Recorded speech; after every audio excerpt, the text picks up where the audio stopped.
Man, this fanfic, it's gonna just be amazing. It's cringeworthy. But I still remember to this day, 6 years ago, hitting that publish button and thinking, big things are gonna come my way. Big things did come your way, but they didn't come your way because of that story. They came your way because you pressed publish for the first time and started your journey. Well said, Rachel. Well said.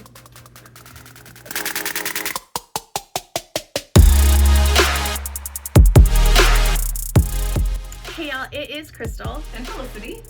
In this video, we're going to be talking about the 6 things we wish we knew before we started Wattpad. Today's topic was suggested by Nikki Pierce Books. You could read her story, just press send on Wattpad for free. First up, this one might sound a little harsh, but I promise there's a reason for it. Don't do read for reads. I hate to say it because I did find a lot of good Wattpad buddies through read for reads. I did read a lot of good stories. However, I also read a lot of stories that I didn't really like. Don't read things that you don't like. That's why people end up hating reading, because they've been told what they have to read their whole life. And that's what it turned into for me, was like this never-ending trap. I felt like I couldn't quit because they were reading my stuff, so I had to continue reading. And it just became so half-hearted that I'm sure they could probably tell that I didn't really enjoy the book. The better thing to do would be to join a book club. Even if you get stuck with a book or a partner that you're not really enjoying, at least you can know that you're giving them feedback that they are going to take to heart, or that they should take to heart, because that's the reason you join a book club, is to get advice. So to me, that's a better way to meet new people and to find new stories to read, and for people to read your stories. Well, and I think the other thing with the read for read that I had in the beginning when I joined Wattpad and I was doing them was I would read a bunch with the expectation that the person I was read for reading with would then go in and equally meet how much I had read, and then they leave me hanging. The other thing I don't like about read for reads is that most of the time somebody is only doing it just because they want that read, and they're not doing it because they're enjoying your story, which then to me doesn't feel as authentic. Like, I really want to know that somebody is in here and reading my story for my story, not because they're hoping to get something out of it other than hopefully a great escape with what I've written. Number 2, we both wish that we would have spent more time as readers and organically build our following. I know for me, I got on there, I read a few stories and thought, I can do this. Once I decided I could do this because of my writing style and that I write a story in its entirety before I begin posting it on Wattpad, I stopped becoming a reader. And then I wasn't engaging with people anymore. Number 3, this is a mistake that both of us made very early on in our Wattpad journey. We wish we had known not to post so many chapters all at once. I was so excited that I had written this book that I wanted to share. I shared half of it in like one day. I didn't know that you needed to take it slow and set an update schedule. I wish I had known, because you get so many more reads and so many more votes that way. It's building the anticipation, and I wrote an entire story before I would post it, which then meant I posted the entire story, which I look back and at my fan fiction, because that's what I started on Wattpad as a fan fiction writer, and I look back at that and I think that those fan fictions would have done so much better if I would have done a chapter at a time. Number 4, it is okay to talk about your story. There's a time and place to promote, and I think that you should take that opportunity on your social media. You should take that opportunity when somebody's talking to you about writing. I don't think you should cram it down people's throats. I do see people that go into the Wattpad forums and everybody's talking about their dog, and then all of a sudden here's, rando comes in and they're like, I wrote about a dog in my story, blah, blah, blah, blah.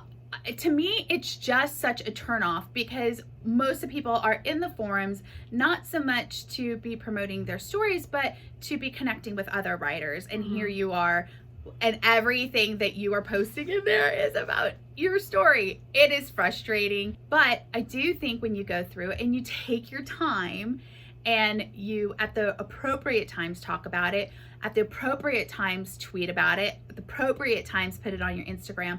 I would not make your whole Instagram nothing but your writing. Bad idea.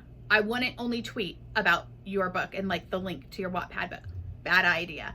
Nobody's connecting to you personally, and that's the purpose of social media, is to connect on a personal level. I think it's okay to have a personal Instagram and a writing Instagram. That's what I have on my writing Instagram. That's all I post about is writing. Now, it might not always be about my book or our books, but it's always has something to do with writing or reading. As it should be, to be honest, because somebody's going to run into you because you tag something well on Instagram.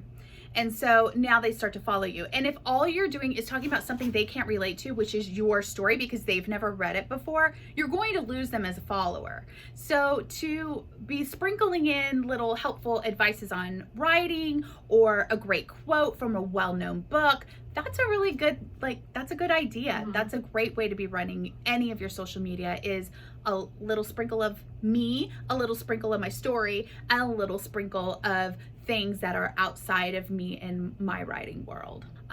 Yeah, I wish, that I would have not felt like I couldn't just gone out there and kind of screamed it from the mountaintops, because I should have. All right, number 5, enter Wattpad contests.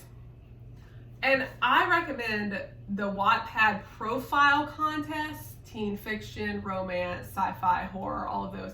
Because sometimes what you run into with user-run contests are contests that never get finished. The results never come in. It's so frustrating. I've been a judge in a contest before, and I know it's a lot of work. I probably won't do it again unless it's for Wattpad, unless it's something for ambassadors. I'd be glad to do that. When I say join contests, I would do it from the official Wattpad profile, unless you're certain that they're going to finish that contest. If it's someone you know personally that's running it, or someone who's done a lot of contests in the past, sure. But do a little research before you do all the work to enter the contest. But that's a way that you can get your story out there, is through that contest. Also, the other good thing is, if you're scared that you're not going to win, or you're scared you're not even going to place, don't tell anybody about it. Just enter it and be done. And then if you win, yay, surprise, you won. Number 6. It is okay to experiment. You should not feel like the book cover you put up your first day on Wattpad needs to be your book cover forever. Sometimes you gotta let it go. I've been through 4 I see on so. Trust. You have, and the one you have right now is really great. I love it. Yeah. These kind of things really, really help. And Mm-hmm. I still see writers that have written decent books on Wattpad but absolutely refuse to change their cover, and their cover is no longer relevant. It's just not what people are looking for, and they're getting bypassed because they can't let go of the old cover. Crazy. And then the other things I would look at doing and experimenting with is, do you got a prologue? Maybe you need to push it back into draft. Maybe you need to make sure things that are in that prologue that you need in the story later on are just sprinkled in there somewhere, and you push that whole prologue to the back and leave it in draft so you don't lose your reads and your comments count on them. But just set it aside for a minute and see if you're going to hook more readers with your first chapter. It all comes down to hooks, which is a video that we recently did, and we'll leave the link to that video down in the description. But play with the things that hook your readers. I wish I would have known that, because once I figured that out, and changing especially my book cover, what a difference. A bonus thing that we both wish we would have known. Deep down, there's a spark of hope in us that our story is going to go viral. We're going to push the publish button, and it's going to blow up, and everybody's going to read it, and you're going to end up on Ellen, and you're going to end up on the Tonight Show, and you're going to have a TV series and a movie, and Netflix is going to pick you up. We all have that. That's not going to happen without some work and some time. So you have to take the time to change that stuff up, like you were just talking about. You have to take the time to make friends. You have to take the time to do all of those things that are going to lead up to that big dream coming true. So those are the 6 things that we wish we would have known before we started Wattpad. Leave down in the comments something that you wish you would have known before you started Wattpad. Let's compare notes. Let's see if maybe we missed something, and share with other new Wattpadders what they need to be doing before they ever hit their publish button. You can read all of our stories for free on Wattpad at Crystal and Felicity. If you enjoyed the video, make sure you hit the subscribe button and turn on the notifications by clicking the bell. That way you won't miss any of our videos that we upload every single Friday.